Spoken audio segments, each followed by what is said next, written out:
Hola, ¿qué tal? A continuación vamos a explicar parte de lo que sería el aparato de Golgi. Muy bien, hay que entender primero que nada que el aparato de Golgi es un conjunto, como lo vemos aquí, un conjunto de membranas apiladas de forma discoidal. Y cada membrana va a tener una función en específico, que lo veremos un poquito más adelante, y nos la vamos a tener también organizada de acuerdo que, pues precisamente a sus funciones. Pero antes de comenzar a ver cómo funciona cada parte de las membranas o de este conjunto, al cual le vamos a llamar dictiosoma, ¿okay? El conjunto de cisternas se llama dictiosoma. Vamos a ver primero qué hacen en su conjunto el aparato de Golgi. Y tenemos entonces que las funciones más importantes del aparato de Golgi van a ser que van a sintetizar un gran número de diversas macromoléculas necesarias para la vida. El aparato de Golgi se encarga de la modificación, distribución y envío de dichas macromoléculas a la célula. ¿Por qué lo digo de esta parte? Porque el aparato de Golgi va a estar encargado de procesar ciertas proteínas, va a hacer esa función de madurarlas después de ser secretadas obviamente por el retículo endoplasmático rugoso. Hay que tener en cuenta que no todas las proteínas van a llegar al aparato de Golgi, pero aquellas que salen específicamente del retículo endoplasmático rugoso, esas sí llegan al aparato de Golgi. Las que son sintetizadas a partir de los ribosomas, pues puede que sí, puede que no. Entonces esta parte es muy relativa, ¿de acuerdo? Continuamos entonces y vamos a tener ahora sí las partes del aparato de Golgi. Y aquí vamos a tener tres formas muy importantes, o tres partes muy importantes que van a componer al aparato de Golgi, precisamente. Es la cisterna cis, la cisterna intermedia y la cisterna trans. Muy bien, la cisterna cis. ¿Cuál es la finalidad de la cisterna cis? Pues como lo vemos en esta parte de acá, va a recibir vesículas de transporte. Y como lo decía hace un momento, ¿de dónde van a venir esas vesículas? Pues precisamente del retículo endoplasmático rugoso, de ahí van a venir. ¿Y qué van a traer? Pues precisamente proteínas. ¿Y dónde van a ser maduradas estas proteínas? En la cisterna intermedia. Aquí van a ser maduradas. ¿Y a qué nos referimos con este proceso de maduración? Pues no es más que insertar un glúcido o un lípido de una proteína. ¿Y esto para qué? Para que respectivamente sea secretada en una vesícula secretora, obviamente, o sea almacenada en un lisoma. Y de esta forma poder tener sus acciones ya sea en la membrana citoplasmática o en el medio extracelular. Entonces, una proteína puede tener sus funciones tanto dentro de la célula como fuera de la célula. Entonces, esta es la parte más importante que hay que tener en cuenta acerca del aparato de Golgi. Hay que mencionar también que el aparato de Golgi puede secretar los mentados lisosomas. Los lisosomas que son pues, vesículas degradadoras. Entonces, de aquí vienen también los lisosomas. Y bueno, esta es la parte que hay que entender acerca del aparato de Golgi. Y eso es todo. Citoesqueleto. Vamos a hablar ahora acerca del citoesqueleto y vamos a ver que el citoesqueleto tiene funciones muy importantes dentro de la célula. Algunas de sus funciones más importantes o de mayor relevancia son precisamente que tienen la habilidad de darle esa resistencia a la célula contra algunas deformaciones y tiene función estructural.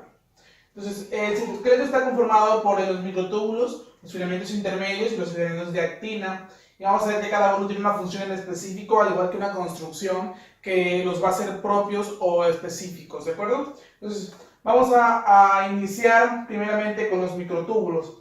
Y vamos a tener que los microtúbulos tienen una dimensión de 25 nanómetros, son así de grandes, esta es su composición. Están conformados, como ya lo veíamos en la imagen anterior, si se dan cuenta en esta parte, por tubulina, aquí está. Hay tubulina alfa y tubulina beta, respectivamente. Entonces, los microtúbulos van a tener esa estructura de forma tubular, como lo dice su nombre, y van a nacer a partir del centrosoma, como lo vemos en esta parte de acá. Entonces, en este punto aquí, como que se está más remarcado, vamos a suponer que hay un centrosoma y de él van a ramificarse los microtúbulos. ¿Y se van a ramificar hacia dónde? Pues precisamente hacia la membrana. Sin embargo, también se van a ramificar hacia los cilios y los flagelos. Por tanto, se dice que los microtúbulos van a permitir el movimiento. ¿Cómo se conforma o cuál es la parte más importante de cómo se arma este microtúbulo? Muy bien. Vamos a ver que se polimeriza y se rompen los enlaces de tubulina. ¿Pero por dónde se hace? Muy bien. El microtúbulo tiene un lado negativo y tiene un lado positivo. Es decir, es polar. Está polarizado el microtúbulo. Tiene una parte, que es negativa, por esta parte de acá, que va a ser carboxilo terminal, y una parte positiva que es un amino terminal. ¿Y por dónde se polimerizan? Por el lado positivo. En el lado positivo el microtúbulo se va a poder polimerizar y en el lado negativo se van a romper los enlaces de tubulina, tal como lo dice aquí. Pero ¿cómo va a armarse este proceso? Muy bien. El núcleo va a enviar una señal hacia el centrosoma y le va a decir a la tubulina alfa y a la tubulina beta que se empiecen a unir. Y cuando se comiencen a unir, como ya lo veíamos en la imagen anterior, en esta parte de aquí, miren, se lo pongo para que lo identifiquen mejor, se va a armar un dímero de tubulina. Entonces, ese conjunto de dímeros que se vayan armando va a conformar una columna de dímeros y respectivamente se va a crear el microtúbulo. Ok, continuamos. Y una parte muy importante que es de que no hay gasto de ATP. ¿Por qué no hay gasto de ATP? Porque la tubulina alfa y la tubulina beta se unen demasiado rápido. Es muy rápido este proceso, entonces no necesita ATP para formarse. Hay que tener en cuenta que la tubulina alfa y la tubulina beta se encuentran dispersos y pues solo necesitan una señal para ser armada, así que no hay gasto de ATP. Una parte muy importante que hay que tener en cuenta también aquí es que precisamente se arma y se desarma en todos los lugares de la célula que hay. Es decir, si va a tener un transporte, como lo vemos acá, que hay un transporte de quinesina y guineína, que es algo que voy a explicar un poquito más adelante. El microtúbulo se puede armar y respectivamente desarmarse y armarse en otra parte que la célula requiera. Por eso es que los transportes que hace el microtúbulo, o la vía más bien, que va a formar para la quinesina y la guineína, es un transporte largo. Entonces por eso no hay gasto de ATP en esta parte. Y pues como ya les comentaba, hay un transporte por quinesina y guineína. Y ya, como les venía diciendo, es una distancia larga la que van a ir recorriendo. Entonces, a un poquito más adelante les voy a explicar lo de la quinesina y la guineína. Dice que está compuesto por tubulina, como ya les venía mencionando. Son elásticos, ya se los expliqué. Y de ellos derivan los centriolos, los cilios y flagelos y el hueso mitótico. Los centriolos, como ya veníamos mencionando, ya hemos mencionado mucho antes, está conformado por 9 tripletes de microtúbulos. Entonces es como una escala, ¿no? Porque los microtúbulos van a conformar a los centriolos y los centriolos al centrosoma. ¿Cuántos centriolos tiene un centrosoma? Tiene 2. Es un entronque en esa parte. Los cilios y los flagelos, como ya les decía,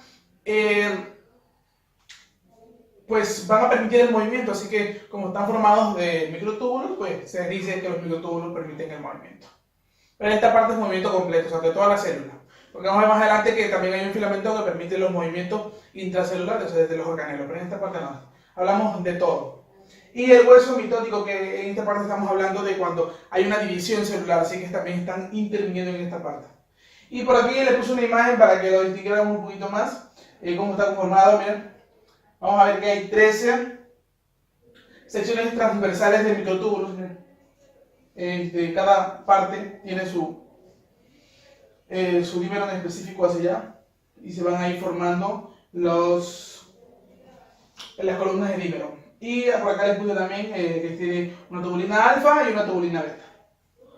Ahora sí vamos a hablar acerca de cómo es este transporte que va a generarse por una quinesina y una vesícula de transporte que va a llegar hacia la membrana.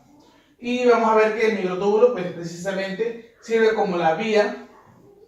Y como ya les venía mencionando hace un momento, tiene un extremo negativo y un extremo positivo. Y así que la quinesina va a caminar del lado negativo hacia el lado positivo. Y la lineína, respectivamente, es lo contrario, obviamente va a caminar del lado positivo al negativo. ¿Qué hay que tener en cuenta? No van a caminar por el mismo microtúbulo. Necesitan un microtúbulo específico de regreso y un microtúbulo específico de ida. Ok, entonces vamos a hablar un poquito de la quinesina. Por acá les puse. La quinesina lleva la vesícula de transporte con los pies. Y la parte de su cabeza está anclado a el microtúbulo. Pero para que este transporte pueda llegar se necesita un gasto de ATP. Muy bien. Consumir ATP no es otra cosa más que romper el enlace aquí de los 3 grupos fosfatos y pasar a ser un adenosin difosfato, es decir, 2 fosfatos, y un fósforo inorgánico en esta parte. Entonces, en cada paso que la quinesina da, se rompe este enlace de los 3 grupos fosfatos y nace un ADP y un fósforo inorgánico. Y así se va y se va. ¿Qué es lo que pasa aquí? Que este consumo de ATP es un ciclo, porque después va a llegar una enzima que se llama quinasa y le va a agregar este grupo fosfato que ya fue consumido, se lo va a agregar al ADP y se va a transformar en ATP. Se consume el ATP, es decir, se rompe el enlace de los 3 grupos fosfato, se vuelve adenosin difosfatos más un grupo de un fosfato inorgánico, pero después va a venir la quinasa y lo va a anclar. O sea que este es un ciclo. Y así es como la quinesina va a llevar esa vesícula hacia la parte posterior o externa de la célula. Y pues este proceso es semejante al que hace la lineína, solamente que la lineína camina del extremo positivo al extremo negativo. Y esta es toda la parte que hay que entender acerca de los microtúbulos. Ok, vamos a hablar entonces de los filamentos intermedios, como dice aquí. ¿Por qué se llaman intermedios? Pues precisamente porque tienen un tamaño intermedio en comparación con los microtúbulos y los microfilamentos, filamentos de actina. ¿Cuánto miden? Miden de 8 a 12 nanómetros, aunque también mencionan que miden 15 nanómetros, creo que esto es un poquito más relativo. En este caso, los filamentos intermedios parten a partir de la membrana hacia el citoplasma. Si dan cuenta, miren, parten a través de la membrana hacia el citoplasma. Toda esta parte lo están recubriendo los filamentos intermedios. Ok, están formados por cabezas globulares y una porción lineal. Un poquito más adelante les voy a ir explicando cómo es que estos filamentos se dividen, porque vamos a tener que hay muchas divisiones de estos filamentos.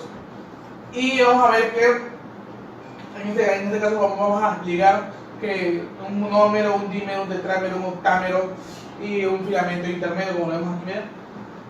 En esta parte vamos a ver que entonces que la porción globular va a estar unida por una porción lineal, que va a ser una alfa hélice. Esta parte va a ser un monómero, 2 van a transformar a un dímero, 4 un tetrámero, 8 tetrámeros van a convertir un octámero, y el conjunto de octámeros va a formar un filamento intermedio. Entonces, esta parte es muy importante también. Y ver que precisamente estos filamentos están endosados igual, o sea, tienen una forma de proteína secundaria.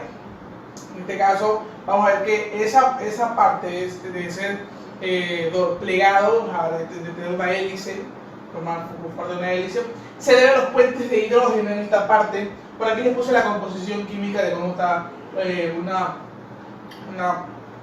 un filamento intermedio.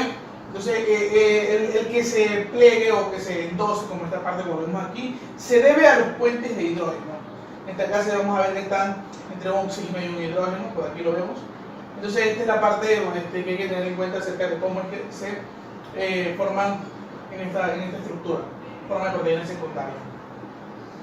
¿Okay? Se clasifican en grupos, como ya les venía diciendo, son los filamentos de queratina, los filamentos de mimetina, los neurofilamentos y las láminas nucleares. Vamos a ver cómo es que se clasifican de acuerdo a su posición. Y pues vamos a tener en cuenta aquí que según dónde están, como ya les venía diciendo, se clasifican en neurofilamentos. Esos neurofilamentos, ¿dónde están? Pues muy bien, están en el sistema nervioso central. ¿Y qué van a recubrir? Pues única y sencillamente el soma y el axón de la neurona. Entonces, como les decía, sistema nervioso central, miden 10 nanómetros, esto no es un dato muy particular. Dice, está relacionado por medio de proteínas asociadas, ¿okay? Hay proteínas asociadas a estos neurofilamentos y sus funciones estructurales. Lo más importante que hay que tener en cuenta son estos datos que están aquí acerca de los neurofilamentos. Avanzando un poquito más con los gliofilamentos, en este caso, bueno, pues, primero, gliofilamentos pues ya nos dice algo, ya nos dice de entrada que están en una célula glia, pero hay que entender que no están en todas las células glia, están única y específicamente en el citoplasma de los astrocitos. Por aquí les puse que hay, bueno, tenemos dos tipos de astrocitos, los protoplasmáticos y los fibrosos. Les quise explicar esta parte nada más para que tengan en cuenta cómo están asociados, porque no están en todos los, también están en todos los astrocitos. Entonces dice que está formado por una proteína ácida fibrilar de la glia y modulan el movimiento y dan estabilidad durante el proceso astrocitario. Esa es la parte más importante que hay que tener en cuenta. Y miren como aquí se ve muy específico las diferencias, ¿no?, que hay entre el protoplasmático, que es este de aquí, y el fibroso. Mira, hay mucha diferencia y estos van a participar, precisamente el fibroso va a participar en la barrera hematoencefálica, que se va a estar explicando en temas un poquito más adelante. Por aquí les dejo las descripciones de los gliofilamentos. Muy bien. Vamos a pasar entonces a los citoqueratinas. Es una citoqueratina lo que está por aquí. Son las más abundantes, estas son las más abundantes en lo que serían los filamentos intermedios. Miden 8 nanómetros, ¿sí?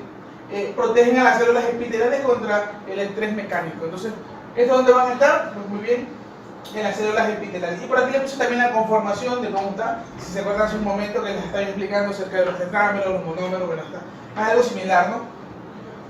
En este caso tenemos un monómero de queratina base y una queratina ácida.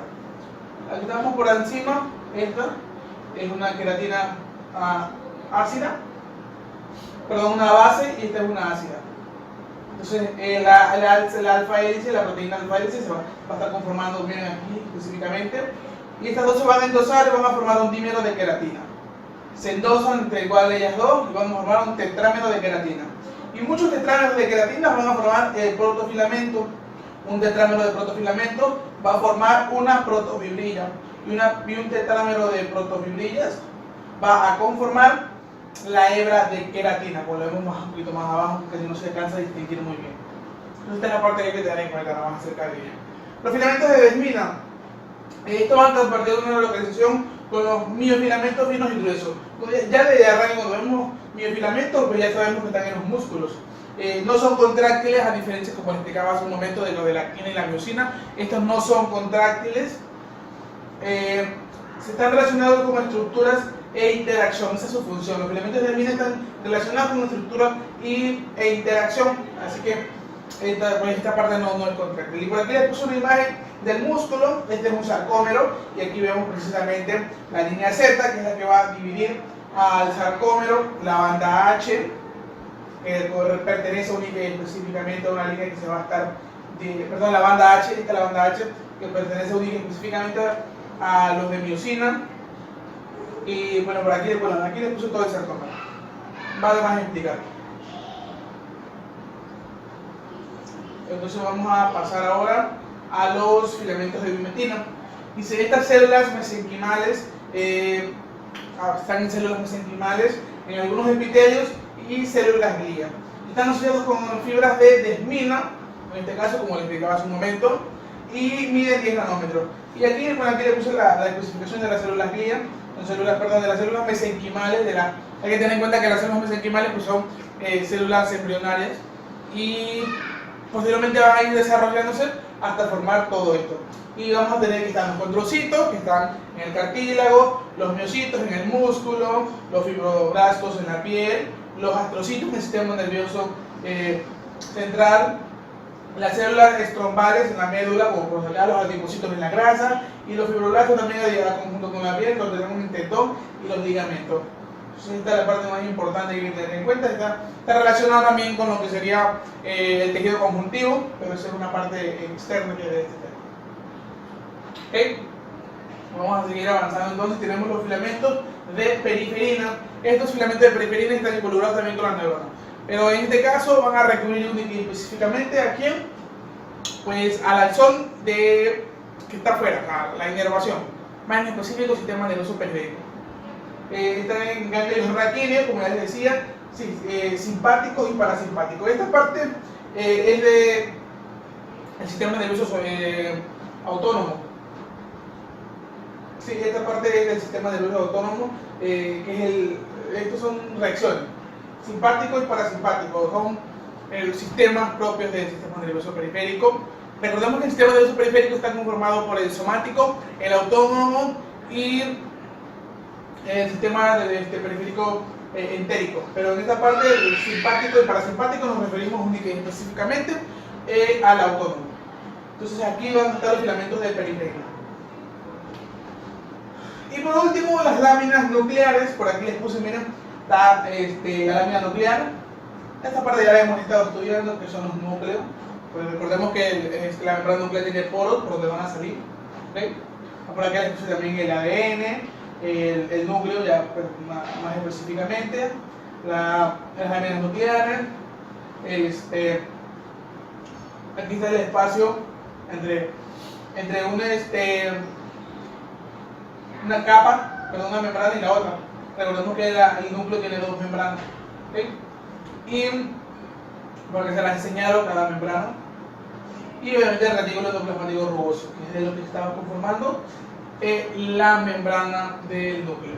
Entonces las láminas nucleares están formadas por tres tipos de polipéptidos, eso es muy importante tenerlo en cuenta. Y estos tres tipos de polipéptidos van a dar lugar a la lámina A, la lámina B y la lámina C. Entonces las láminas van a formar redes, como se ve aquí, van a formar redes. Se disponen en forma de malla, a diferencia de los otros se disponen en forma de asa, estos se disponen en forma de malla. Y están involucrados en la organización nuclear. Entonces, esta es la parte más importante que hay que tener en cuenta acerca de los filamentos. Microfilamentos, vamos a hablar ahora acerca de los microfilamentos. ¿Y qué son los microfilamentos? Bueno, pues son un tipo de filamentos, como ya les venía mencionando hace un rato, de menor tamaño.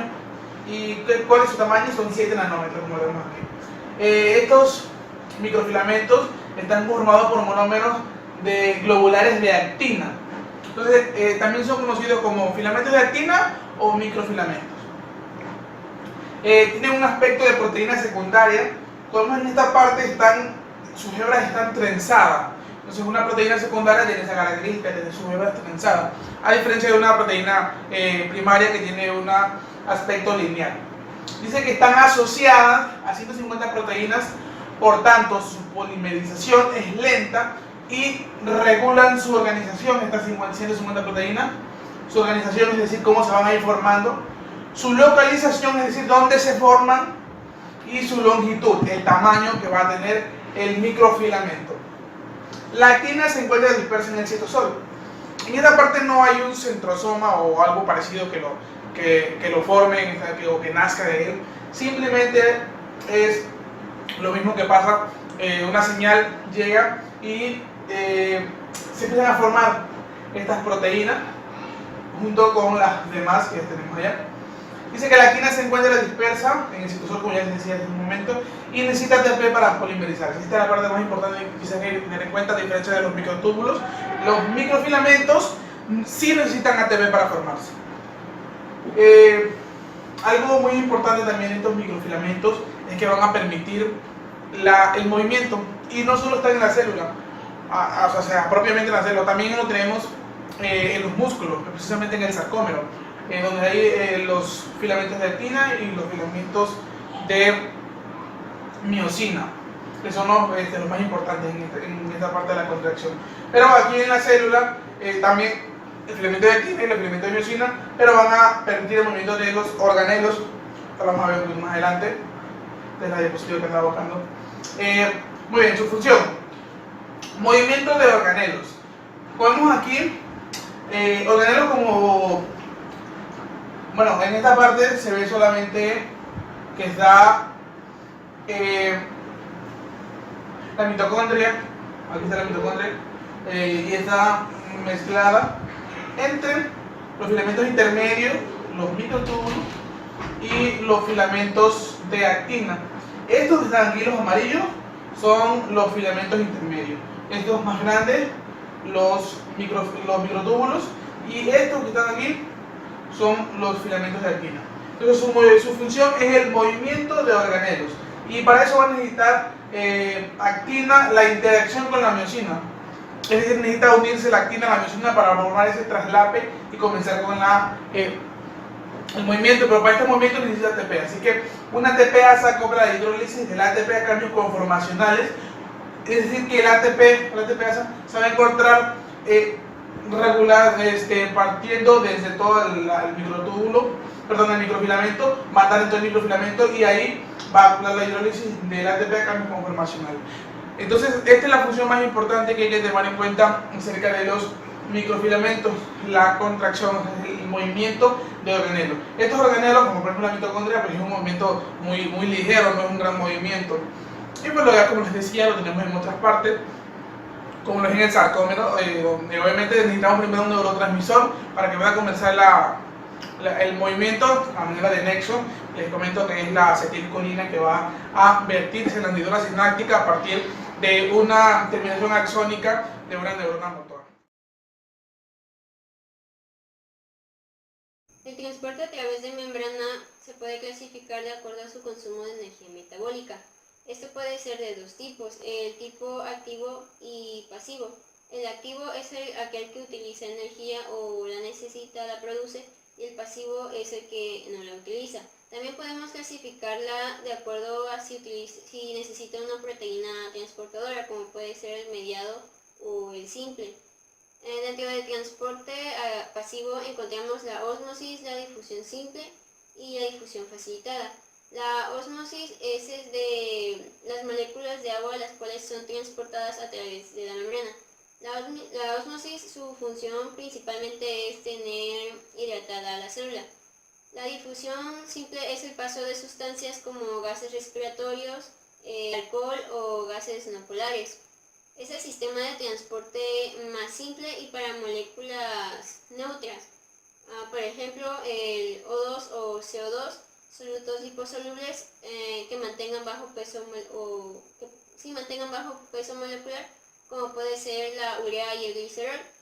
La difusión facilitada son las que necesitan un carrier o algún tipo de proteína integral. Son para moléculas más grandes o las cuales no son insolubles en líquido.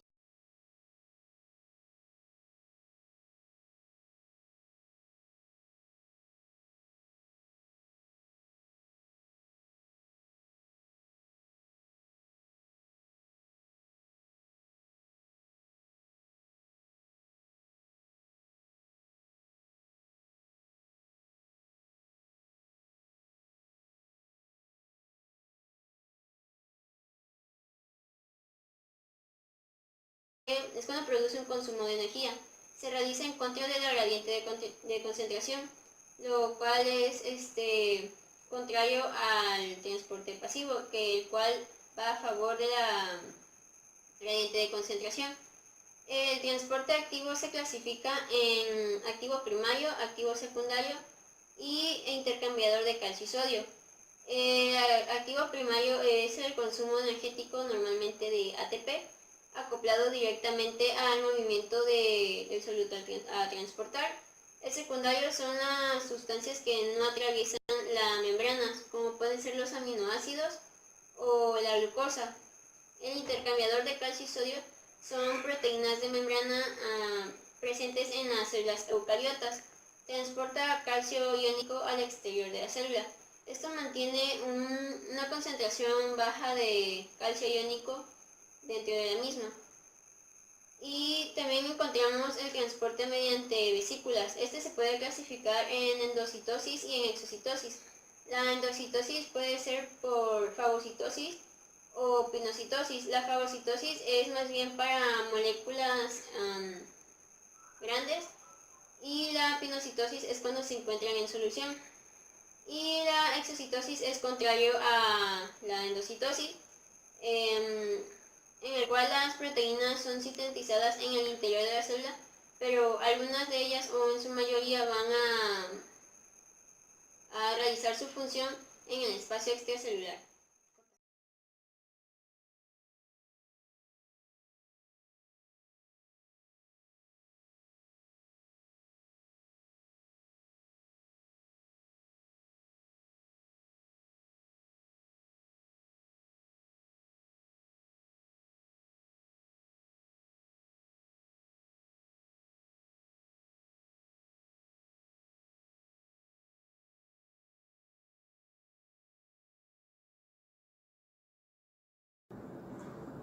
Vamos a explicar lo que es la barrera hematoencefálica.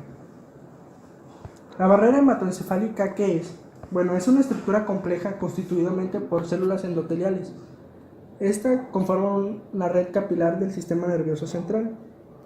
La barrera hematoencefálica, ¿qué hacen? Evitan principalmente que cualquier sustancia que se encuentre a nivel de la circulación sistémica entre, como son sustancias que no sean liposolubles o proteínas. La barrera hematoencefálica está constituida principalmente por astrocitos, membrana basal, que más adelante vamos a ver cada uno que lo conforma, neurona, una unión ajustada, las células endoteliales y pericitos. Y bueno, esto que vemos en medio es la luz del vaso sanguíneo. Las funciones implícitas son de protección al cerebro y transporte. Este transporte es muy selectivo, ya que no deja que cualquier sustancia pase, ¿no? Bueno, esas sustancias, por eso se dice que es muy selectivo. Bueno, estas sustancias atraviesan de diferentes formas, ¿no? Por transitosis mediada por receptores, difusión transmembranal y mecanismos de acarreo y transportadores. Más adelante vamos a ver. Por ejemplo, aquí vemos un ejemplo de la endocitosis. La endocitosis es cuando una célula ingresa al interior o una célula manda a captar moléculas de gran tamaño al interior de la célula. Lo que pasa es que la recubre una vesícula de transitosis y la expulsa por exocitosis. Endocitosis es cuando lo mete al interior y exocitosis es cuando lo manda afuera.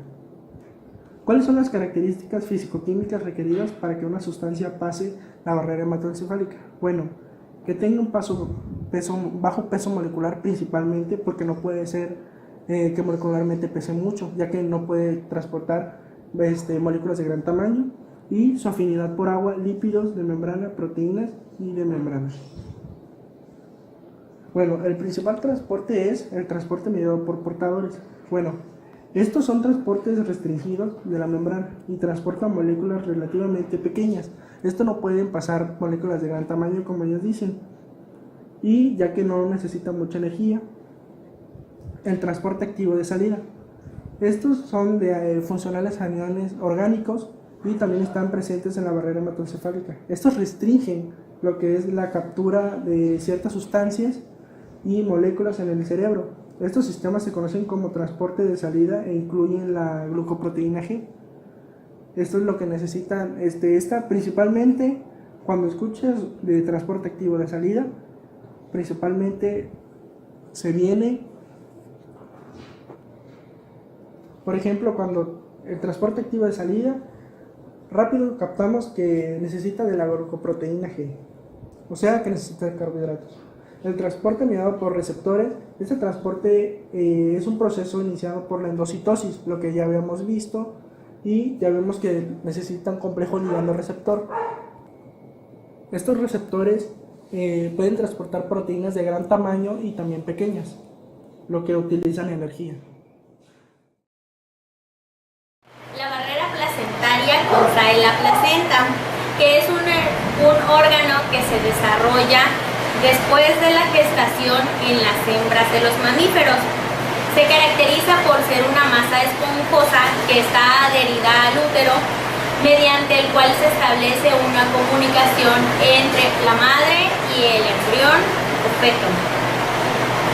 Después de la fecundación, la placenta aparece y va creciendo conforme vaya siendo el desarrollo del embrión. Una de las funciones o las principales funciones de la placenta es que se metaboliza sola, durante el primer trimestre de embarazo. Sintetiza glucógeno, colesterol y ácidos grasos. Además, también mediante ella ocurren el intercambio de gases como son el oxígeno, el dióxido y el monóxido de carbono mediante difusión simple.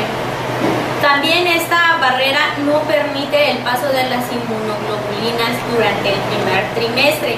Es hasta después del primer trimestre que aparece o se logra traspasar la primera inmunoglobulina, y es la inmunoglobulina G.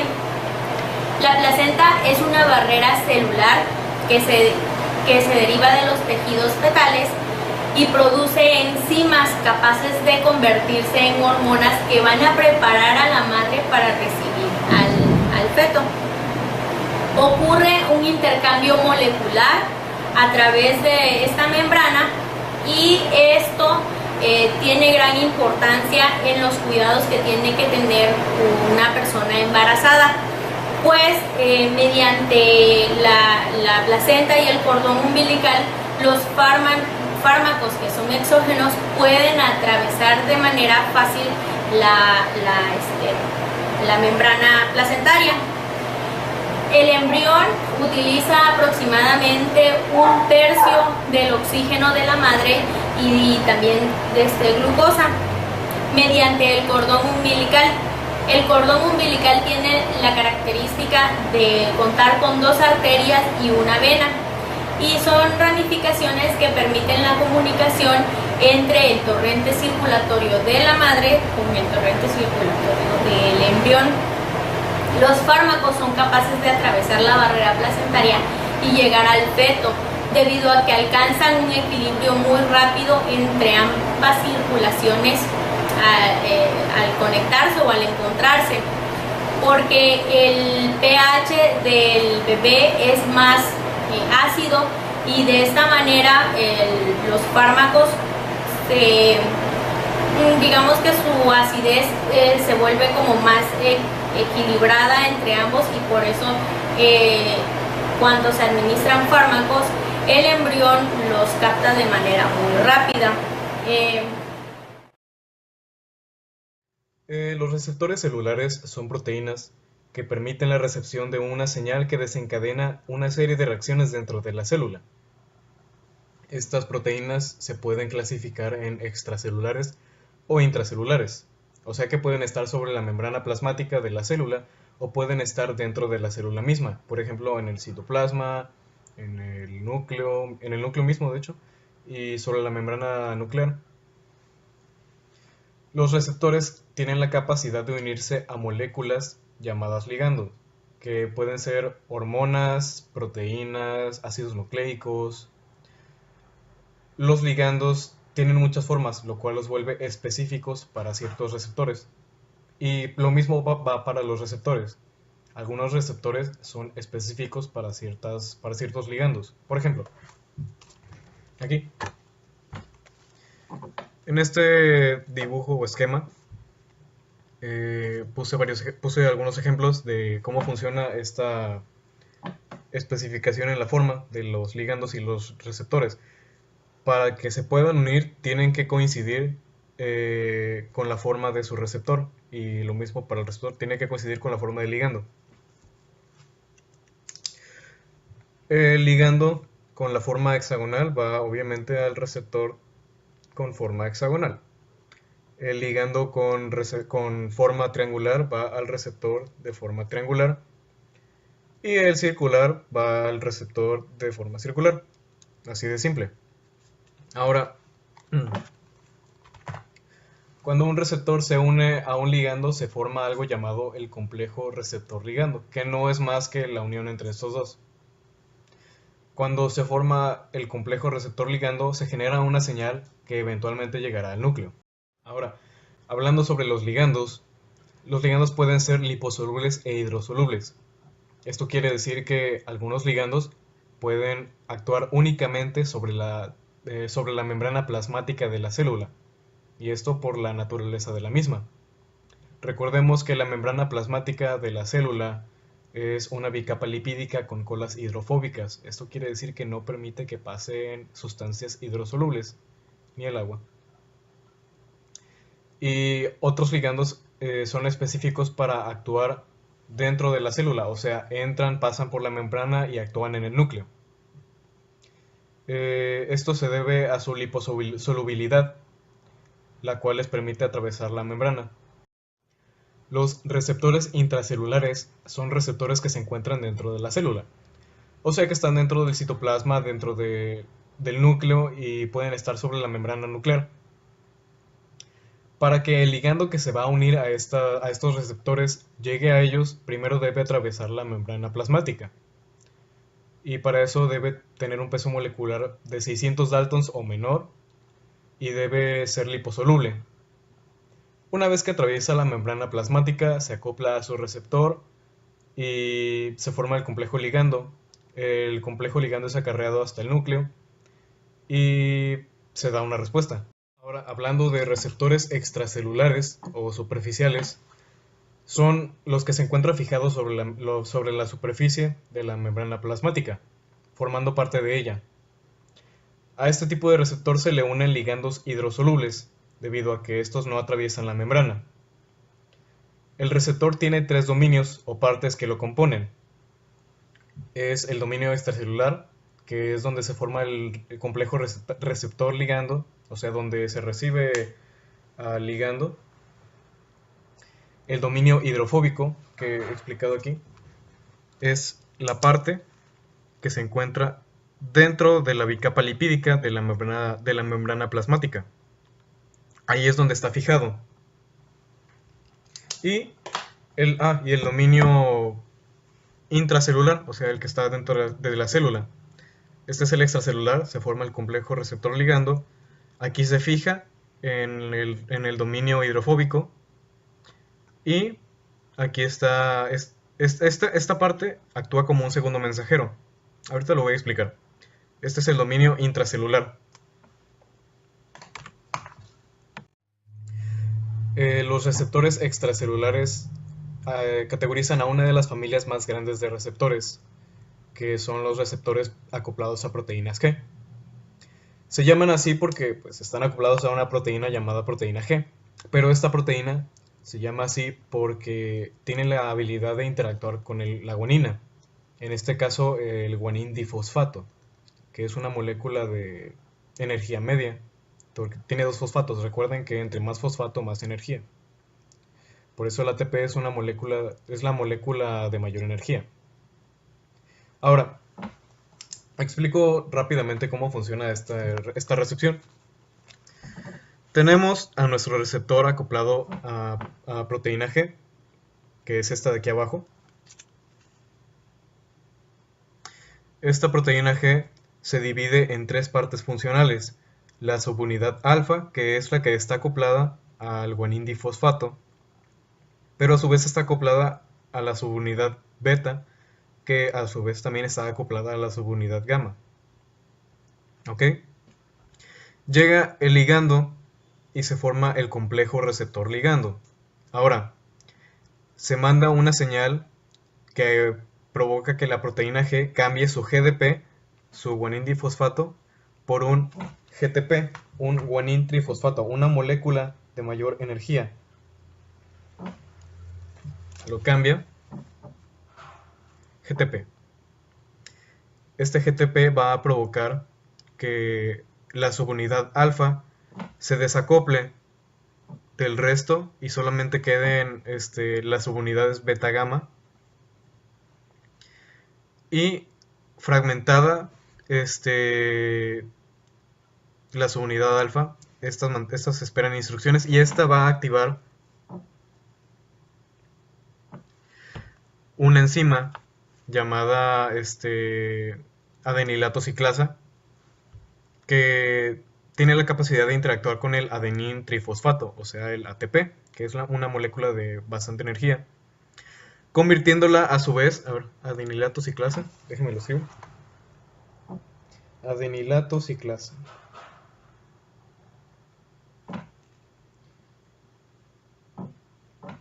Esta adenilato ciclasa va a convertir el ATP en AMP cíclico. El AMP cíclico es una molécula de ATP, de adenín, que va a ir recuperando y perdiendo fosfatos. Por eso se llama ciclasa, porque se cicla. Esta molécula va a adherirse a una proteína llamada proteínas sinasas de tipo A.